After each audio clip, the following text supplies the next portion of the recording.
আসসালামু আলাইকুম। Hi guys, সবাই কী অবস্থা, কেমন আছেন? ভালো আছেন? তো এটা হলো নিশান আলটিমা। এই গাড়িটা পানির ভিতরে পড়ে আসলো প্রায় 2-3 দিন। তো যারা মানে বেশি উপহার দিলে হবে তখন কী করবেন, ব্যাটারি ওয়ারটা খুলে দেবেন। এটা একটা ভুল করছে কি, ব্যাটারি ওয়ারটা খুলে নেই, এই জন্য অনেক ওয়ারটা চলে গেছে, এসে এসে অনেক লোকসান হয়ে গেছে, ইঞ্জিনের ভিতরে পানি গেছে। তো এই পানিগুলো কীভাবে দেখেন, কেমন পানি গেছে দেখেন। তো এগুলো আস্তে আস্তে হাওয়ার মারি মারি সাফ করতেছে, এভাবে করে করে এগুলো সব পানিগুলো বাইর করতে হবে।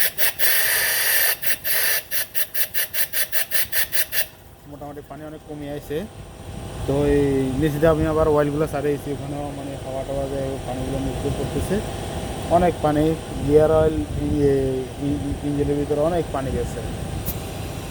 তো আশা করি সবাই বুঝতে পারছেন।